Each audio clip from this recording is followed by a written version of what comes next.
Padang mahsyar, Nabi SAW mengatakan, orang yang berbondong-bondong masuk ke dalam padang mahsyar tidak akan mengenal siapa suaminya, tidak akan mengenal siapa bapak dan ibunya, bahkan anaknya. Mereka nafsi-nafsi, sendiri-sendiri, berharap cemas di hadapan Allah. Satu orang akan ditumpuk 1000 orang di atasnya. Orang yang dapat menginjakkan kaki di padang mahsyar, dia adalah manusia yang aman.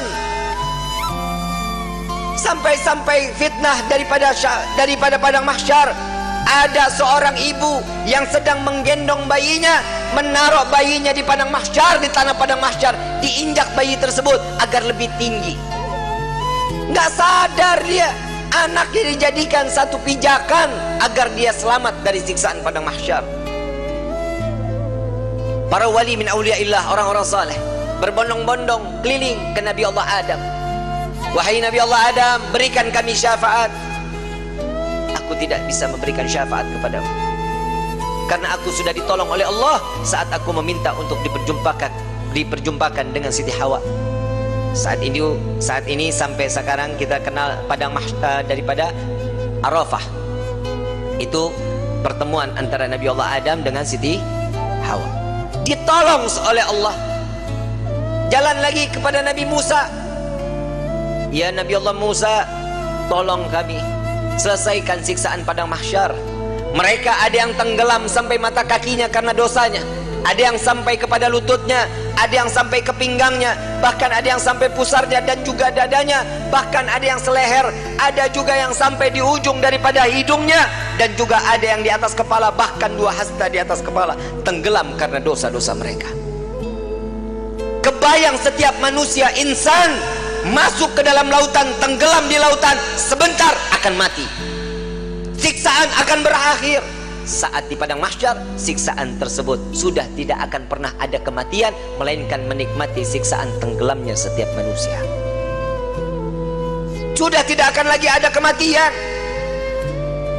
Saat itu kemana kita semua yang ingin kita inginkan?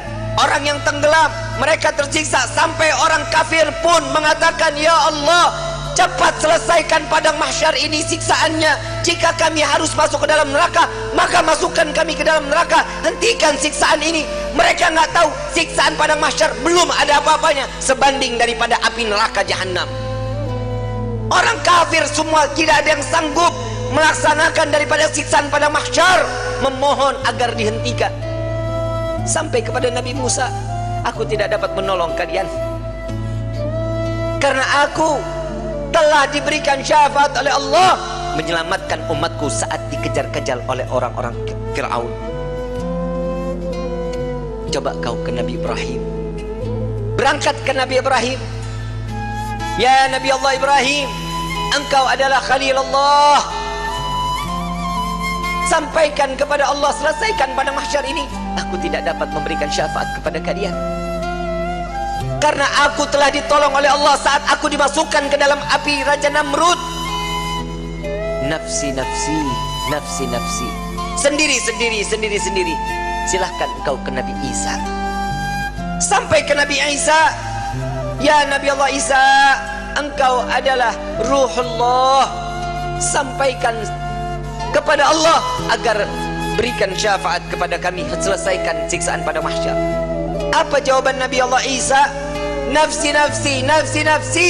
Aku tidak dapat menolong kalian karena Allah telah memberikan pertolongan kepadaku sampai aku diangkat ke langit kedua.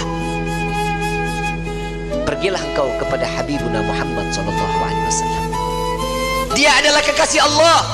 Berbondong-bondong para aulia datang kepada Nabi SAW. Ya Rasulullah, berikan kami syafaat. Sebelum orang tersebut berbondong-bondong datang kepada Nabi, Nabi SAW sudah melihat mereka akan datang kepada Nabi. Nabi berjumpa dengan Allah. Nabi sujud kepada Allah. Ya Muhammad, angkat kepalamu. Tidak lagi ada yang ibadah di padang mahsyar ini mengangkat kepala lalu sujud lagi Allah di hadapan Allah. Nabi Muhammad SAW diangkat lagi. Wahai kekasihku, angkat kepalamu. Sudah tidak ada lagi yang ibadah di padang mahsyar ini. Tetap Nabi mengangkat kepala lalu sujud lagi kepada Allah. Sampai terakhir, apa yang kau inginkan wahai kekasihku? Ya Allah, selesaikan siksaan padang mahsyar. Biarkan mereka, masukkan mereka ke mizan penimbangan amal baik amal buruk mereka. Ya Muhammad, engkau meminta tanpa sujud kepadaku, aku akan memberikan apa yang kau inginkan. Nabi Muhammad SAW tanpa sujud, jika dia meminta kepada Allah pasti akan dikabulkan. Dengan akhlak baginda Rasul SAW, beliau sujud, tahu beliau adalah seorang hamba yang pantasnya untuk sujud kepada Allah. Dia adalah Nabi SAW. Tatkala mereka datang bersama dengan Nabi, ya Rasulullah, mintalah permohonan kepada Allah. Apa jawaban Nabi? Analaha, analaha, analaha. Aku yang dapat menolong kalian, aku yang akan memberikan syafaat kepada kalian, aku yang akan membebaskan kalian dari siksaan padang mahsyar di hari ini. Saat dia meminta, selesai padang mahsyar, masuk mereka semua ke mizan. Sampai di mizan, Nabi berdiri di depan mizan, melihat rombongan daripada umatnya. Saat beliau dalam keadaan dosa yang begitu besar, Nabi sujud kembali di hadapan Allah. Ya Rabb, doa baginda Rasul SAW, ya Allah, ringankan beban dosa umatku.